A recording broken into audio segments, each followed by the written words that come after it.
Y el sermón se titula Varón de Dolores. Esa palabra está en la jerga evangélica casi, ¿cierto? Varón de Dolores.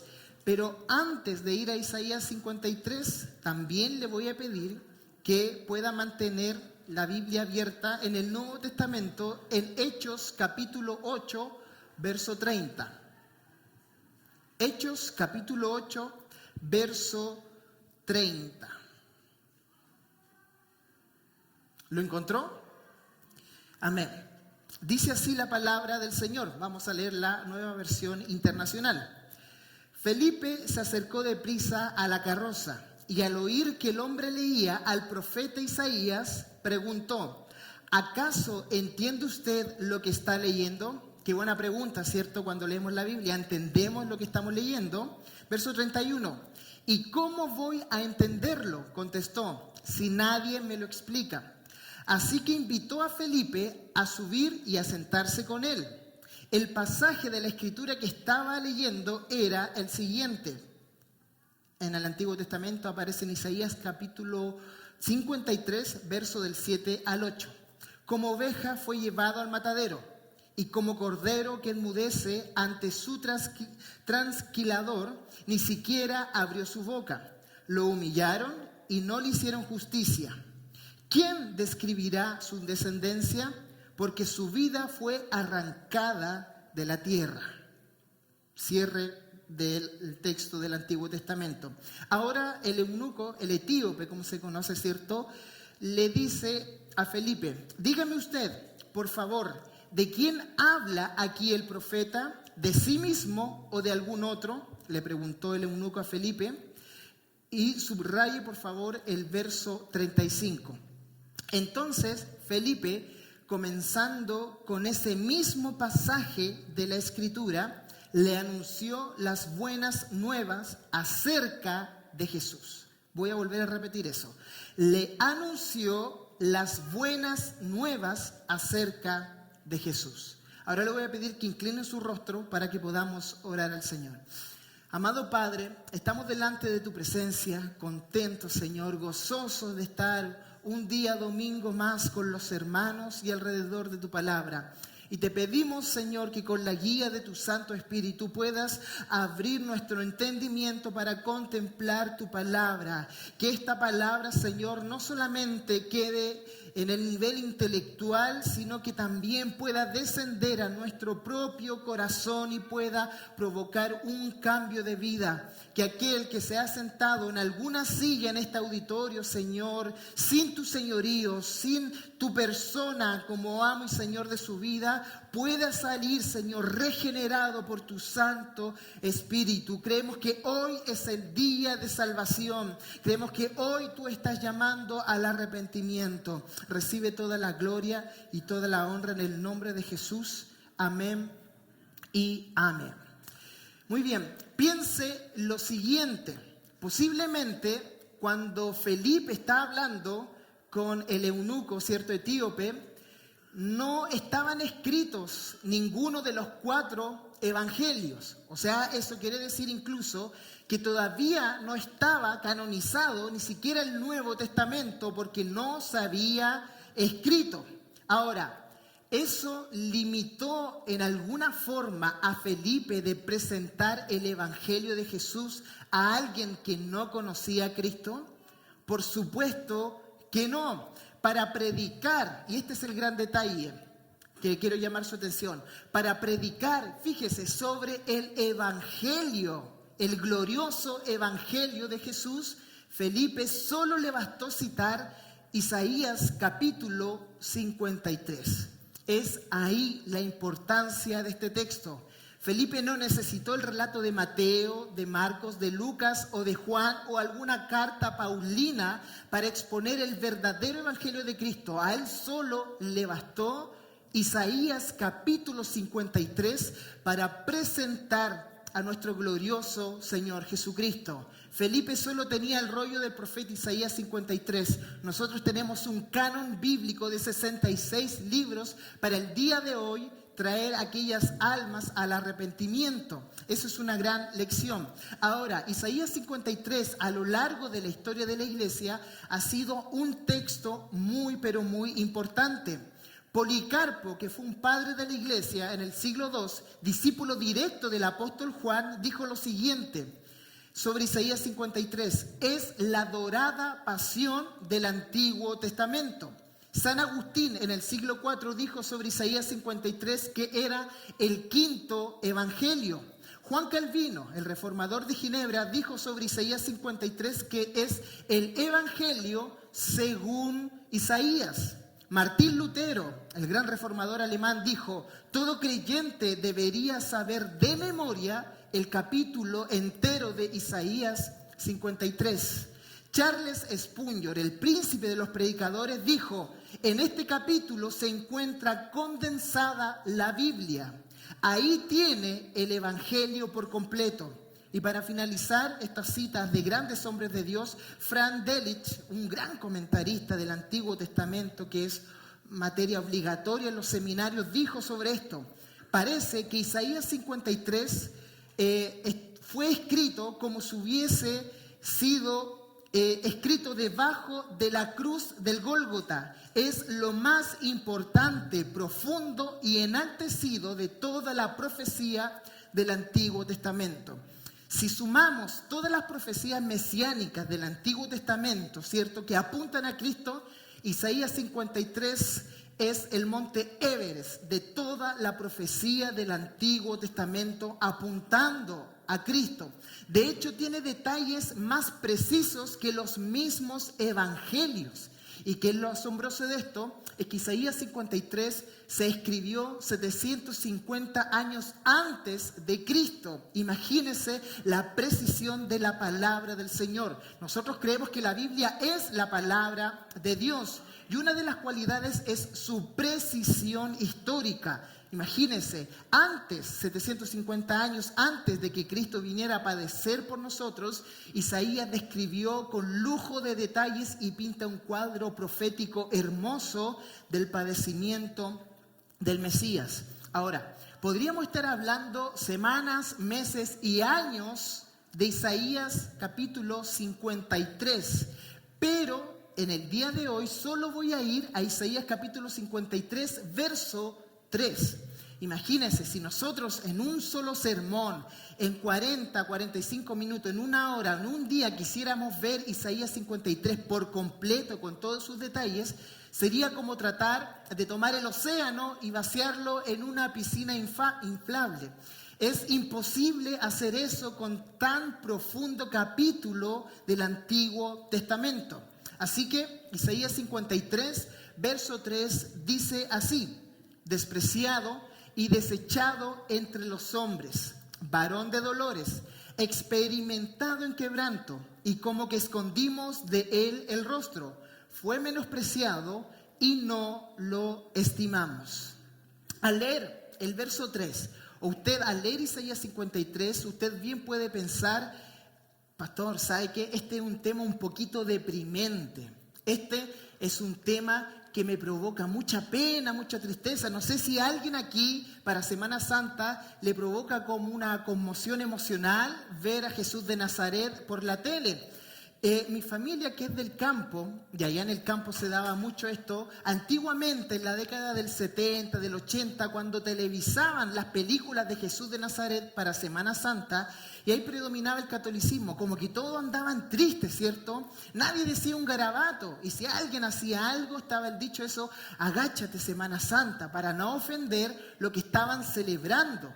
Pero para nosotros, los creyentes, los que hemos comprendido el sacrificio de Cristo, Isaías 53 no debe ser un sentimiento de tristeza o un sentimiento como un poquito triste. No es así, porque por enorme que hayan sido las aflicciones de nuestro Salvador, aquellas aflicciones ya terminaron. Aquellas aflicciones ya cesaron, ya pasaron todas. Por severa y angustiosa que haya sido la lucha de nuestro Mesías, se ha obtenido la victoria en la cruz del Calvario. Nuestro Salvador Si quiere aplaudir, apláudale al Señor. Te adoramos, Señor, amén. Nuestro Salvador ya no está agonizante en el Getsemaní o está falleciendo en una cruz. La corona de espinas ha sido reemplazada por muchas coronas de soberanía y de señorío.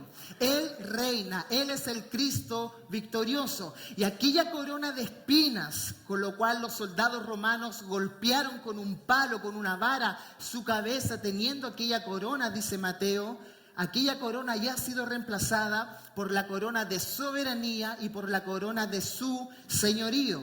Mis queridos hermanos y hermanas, para ser inclusivo, los sufrimientos de Jesús han terminado, han cesado por completo. Él ya no es un Salvador sufriente a la diestra del Padre.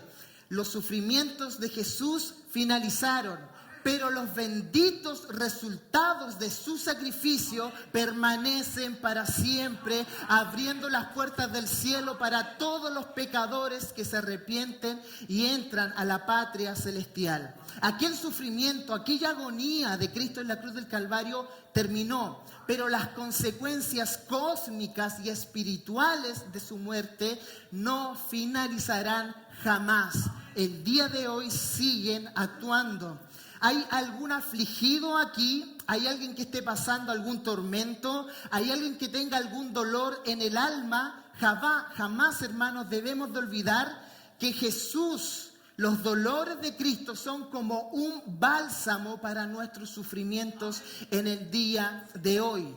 Si tenemos que mirar a algún sufrido, algún adolorido, precisamente miramos a Cristo y su sacrificio nos consuela. Es como un bálsamo bello que cae de la cruz hacia nuestra vida. Así como la vara de Aarón, ¿se acuerda? En Éxodo, tragó las otras varas de los hechiceros. Asimismo, el sufrimiento y el dolor de Cristo atrapa, se come nuestras angustias y cambia nuestro lamento en baile. Cuando hablamos de los padecimientos de Cristo, hablamos del doliente principal. Aquí, en este lugar o en algún otro lugar del mundo, no hay nadie que haya sufrido más de lo que sufrió Cristo. Cuando hablamos de Cristo, hablamos del sufrido principal. Ninguna otra angustia, ninguna tortura, ningún juicio injusto se compara con lo que Cristo tuvo que vivir por amor a nosotros. Es por eso que Isaías 53 describe lo siguiente: despreciado y desechado entre los hombres.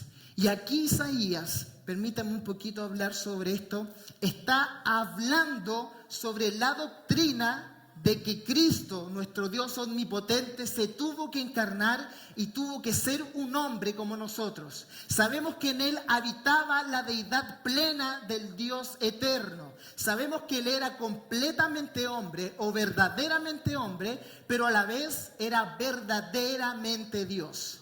Pero hay un problema muchas veces con esta doctrina cuando no la logramos entender, porque pensamos que Él como Dios, como el eterno, como el que habita en la eternidad, no logra comprender los sufrimientos de personas humanas como nosotros, ¿cierto? Pero quiero resaltar el lado humano de nuestro Salvador a través de este texto. Nunca podremos meditar demasiado sobre la bendita persona de Cristo como Dios y como hombre. Pero aquí vamos a hablar sobre un pilar fundamental de la doctrina cristiana. Nuestro Dios, el Eterno, se hizo hombre y habitó entre nosotros. Él fue un hombre como nosotros mismos. Aquel que fue despreciado y desechado entre los hombres fue amado y adorado por los ángeles en la eternidad. Aquel que es hoy adorado por querubines, por serafines, por los 24 ancianos y por una multitud sin fin de santos que han partido a la presencia del Señor, fue despreciado y desechado entre los hombres. Y aquí nos ponemos a reflexionar, como dice el apóstol Pablo en 1 de Timoteo capítulo 3, verso 16. Este es el gran misterio de la piedad. Dios fue manifestado en carne. Dios fue manifestado en carne. El que era Dios y que en el principio era con Dios, se hizo carne y habitó entre nosotros.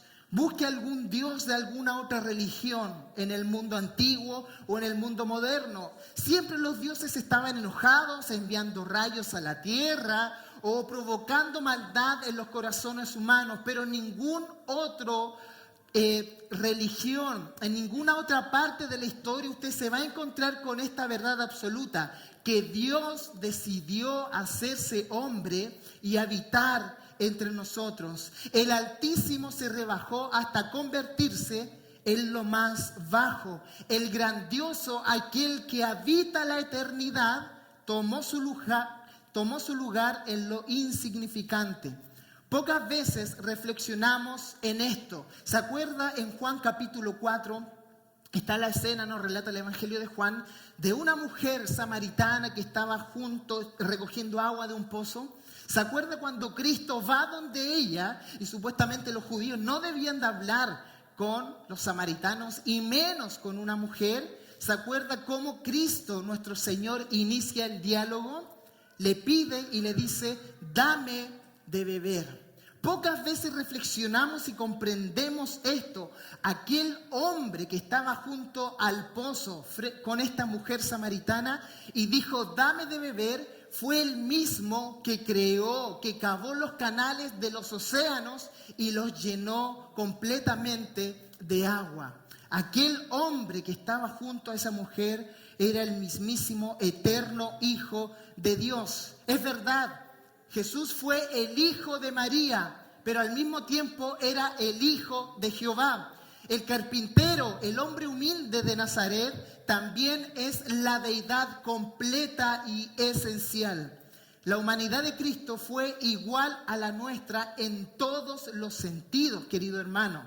La humanidad de Cristo fue igual que la nuestra en todos los aspectos. Nació de una mujer, fue envuelto en pañales, necesitó ser amamantado, creció como cualquier ser humano, comió, bebió, tuvo hambre, tuvo sed, se alegró, también se entristeció, tuvo sueño y hasta se cansó. La humanidad de Cristo solo difiere en un aspecto con nuestra propia humanidad de carne y hueso. La gran diferencia es que Él no pecó en nada. Él jamás pecó. Usted y yo pecamos y a diario pecamos, pero excluyendo eso, que Él jamás pecó, era un ser humano como nosotros, que si usted lo tocaba, sentía su cuerpo, que si Él comía, a ratitos tenía que ir al baño por una necesidad fisiológica al igual que la nuestra. Recuerde esto, el hombre, Adán, pecó en el huerto. El hombre pecó en el paraíso y todo eso se perdió por culpa del primer hombre, por culpa de Adán. Y el hombre merecía ser castigado, porque la paga del pecado es la muerte. Y todo pecado no quedará impune delante de la presencia del Santo Dios.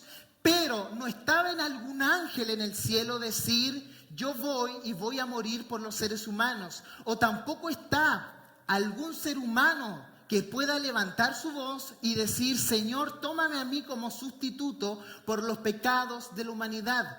En Romanos capítulo 3 nos enseña que no hay un hombre bueno, no hay un hombre justo. Desde Adán hasta el último bebé que está naciendo en la historia hoy, en este instante, en cualquier parte del mundo, todos nos hemos apartado y todos le hemos dado la espalda a Dios, porque todos hemos pecado. Ni siquiera un ángel puede decir, yo voy a morir por los hombres, yo voy a morir por los humanos. Los sufrimientos angelicales no podrían haber reparado en absoluto los pecados cometidos por un hombre. Como el primer Adán perdió todo por el pecado, es por eso que la ley demanda que un hombre tenía que recuperarlo. No era posible que la humanidad o que algún animal o que algún ángel celestial ocupara y tomar el lugar en la cruz del Calvario para morir por nosotros, sino que tenía que ser un hombre. Pero la cualidad de este hombre es que para que su ofrenda hubiese sido aceptada delante del Dios Santo, es que este hombre no tendría que tener ningún pecado, ni haber cometido ni la mitad de un pecado en toda su vida. Y es ahí cuando en Apocalipsis el apóstol Juan dice que miró por la tierra, buscó en la tierra a alguien digno de abrir los sellos, ¿cierto?, de los libros que están en el cielo. Y no halló uno siquiera digno, ningún hombre, ninguna mujer de la realeza o en la pobreza tuvo las cualidades para cumplir y abrir los sellos. Es por eso que el escritor en Hebreos capítulo 2, verso 14 dice lo siguiente: así que por cuanto los hijos participaron de carne y sangre, Él, el Eterno, también participó de lo mismo. ¿Cuál fue la solución? Dios tuvo que hacerse hombre y habitar entre nosotros. Él se tuvo que manifestar en la carne, vencer al pecado, vencer a la muerte y recuperar todo lo que Adán había perdido. Este segundo Adán no falló. Mientras el primer Adán le echó la culpa a su mujer por el pecado, este segundo Adán dio la vida en la cruz del Calvario por su novia, por la iglesia. Y esa es la maravillosa paradoja o misterio, como usted le quiera llamar. Ningún hombre de nosotros podría haber muerto, ni siquiera por un hijo nuestro, para limpiar sus pecados y así acceder a la presencia de Dios. La suciedad, hermanos, no quita la suciedad. La suciedad con la suciedad se potencian. Solo lo limpio quita lo sucio. Y es ahí donde aparece el Juan el Bautista, este gran profeta que dice: bendito Cordero de Dios. He aquí el bendito Cordero de Dios que quita, que limpia los pecados del mundo. Con su sangre preciosa nos ha limpiado y nos ha lavado. Amada iglesia, usted debe de entender esto con lo que estamos hablando sobre esta doctrina de Dios hombre. No estamos solos. Tus problemas no son incomprensibles para el Dios eterno. Él pasó por lo mismo.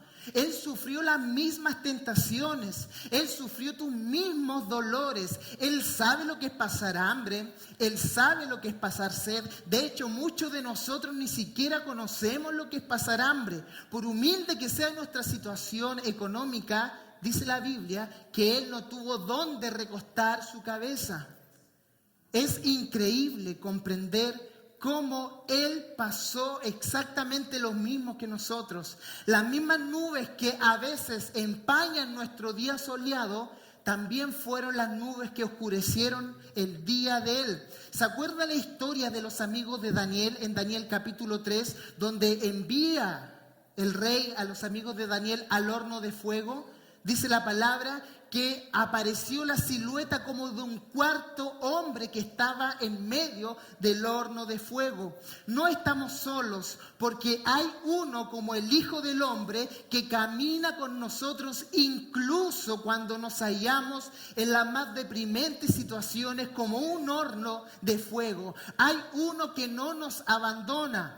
Hay uno que permanece fiel, que su naturaleza y su atributo es ser fiel con nosotros. Nos pueden fallar los padres, nos puede fallar nuestro cónyuge, nos duele cuando nos fallan nuestros hijos, pero en Él nunca encontraremos una decepción, porque Él siempre está con nosotros. Jesús sabe lo que significan los fuertes dolores, porque ha sentido lo mismo que nosotros. El escritor de Hebreos, en Hebreos capítulo 4, verso 15, dice así, en la NBI: porque no tenemos un sumo sacerdote incapaz, ponga atención en eso, incapaz de compadecerse de nuestras debilidades, sino uno que ha sido tentado en todo de la misma manera que nosotros, aunque sin pecado. Qué maravillosa porción de la Escritura. Sabemos que no tenemos a un hombre Muchas veces incluso nosotros los pastores somos incapaces de ponernos en su lugar, en su zapato, porque nunca hemos experimentado el dolor, el sufrimiento, la pérdida que usted haya o puede estar atravesando.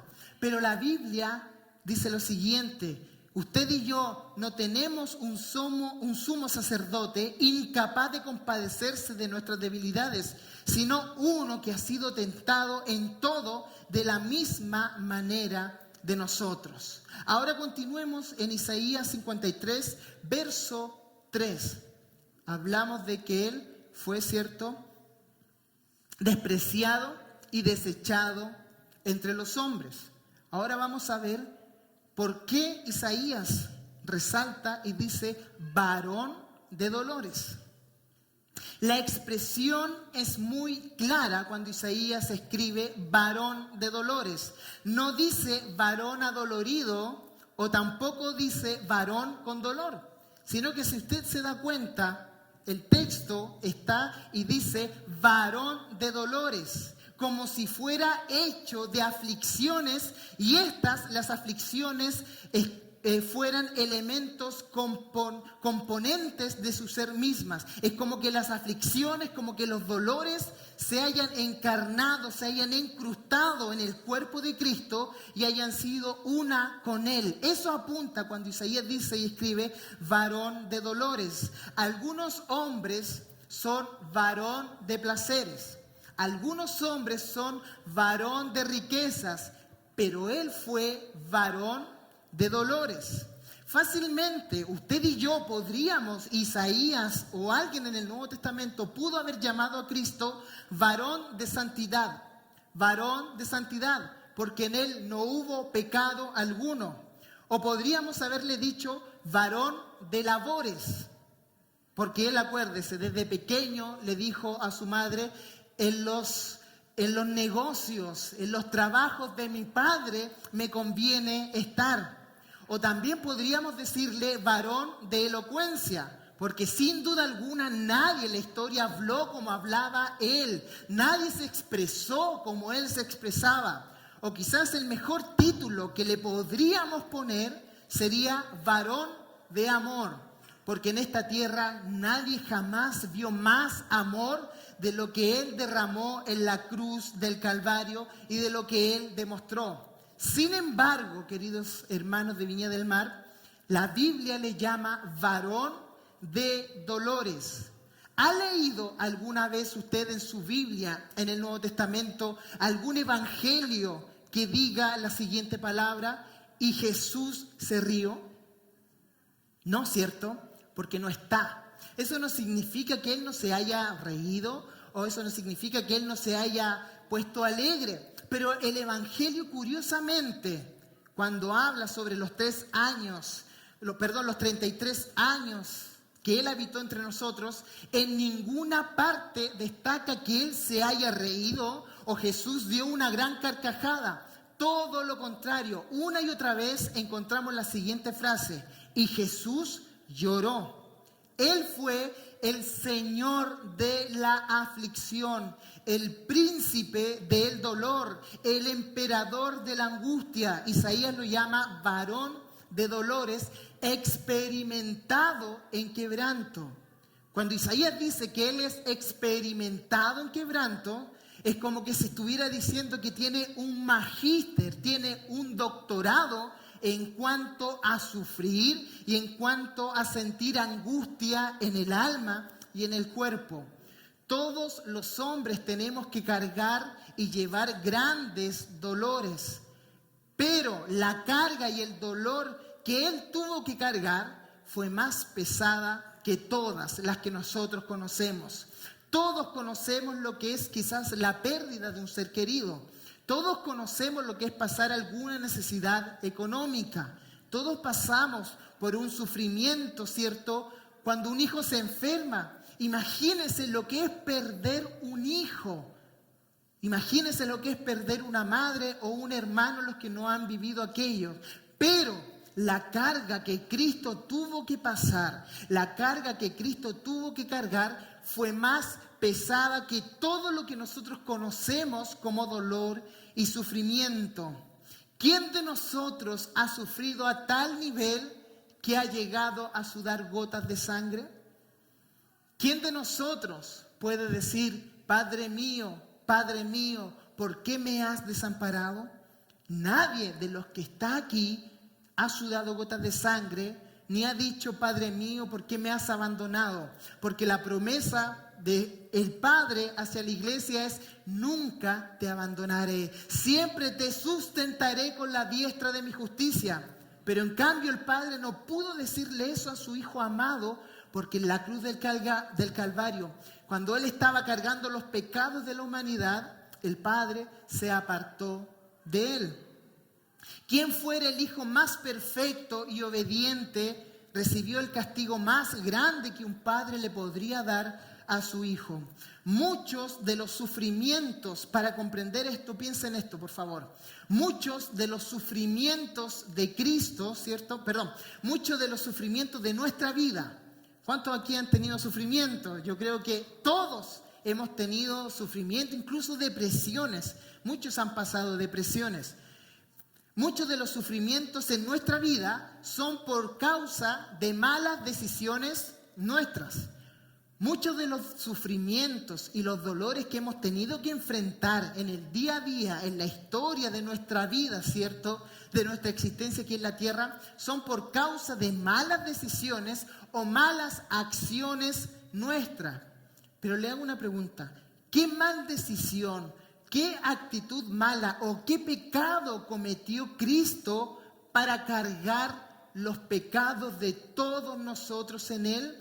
Quizás usted, le voy a dar este ejemplo, quizás usted cuando peca puede dormir toda una noche con aquel pecado y en la mañana siguiente no aguanta más y dice: Señor, perdona mi pecado. Muchos de los que estamos aquí, los esposos, hemos sido ásperos con nuestras esposas y no hemos, ¿cierto?, solucionado algún conflicto familiar, y tarde que temprano, puede pasar un día, puede pasar 2 días, una semana, pero en algún momento nosotros tenemos que ceder y decir: me equivoqué, necesito pedirte perdón. Pero piensen lo siguiente: usted y yo somos imperfectos y pecamos, o sea que estamos habituados a cargar con los resultados de nuestras malas decisiones. Pero ¿por qué el dolor y el sufrimiento de Cristo fue más que el nuestro? Porque piense, Él nunca pecó. Él no sintió en su vida lo que es equivocarse. Él jamás cargó con un pecado, con un pensamiento impuro de Él. Es por eso que Él es denominado varón de dolores, varón de muchos dolores y experimentado en quebranto, aun cuando ningún pecado y cuando ningún dolor lo causó Él mismo. Para el delincuente común, ¿cierto? Para el delincuente chileno común, la cárcel prácticamente en algunos casos es su segundo hogar. Algunos hasta se acostumbran a su celda y al alimento que le dan en la cárcel. Pero piense en esto, piense usted que nunca ha estado en la comisaría o en la cárcel, piense que usted, siendo inocente, lo enjuician y lo envían de por vida a cualquier lugar, a cualquier cárcel del mundo. Por muy linda, por muy primer país, cierto, a nivel mundial que sea la situación, estar en una cárcel para alguien inocente solo va a ser miseria constantemente. Usted tiene círculos de amigos. Yo le pregunto, ¿usted aguantaría 24 horas en la cárcel allá arriba, en Playa Ancha, en ese ambiente, con ese trato de los gendarmes? Yo creo que el peor sueño que se nos puede hacer realidad para muchos es un día despertar en la cárcel, aun cuando no hemos cometido ningún delito. Al ser perfecto, cada pecado cargado en la cruz le dolió a Jesús mucho más de lo que a nosotros nos duele. A usted y a mí nos duele cuando pecamos, pero no es un dolor que nos impide comer. Bueno, bendito dolor si es así. Pero muchos de nosotros seguimos nuestro día a día y en la noche nos acordamos del pecado y no aguantamos y le decimos: Señor, perdóname. Pero Él, al ser perfecto, había un doble dolor por la carga del pecado de todos nosotros en Él. Porque Él no conocía el pecado, y por eso Isaías le dice, varón de dolores, experimentado en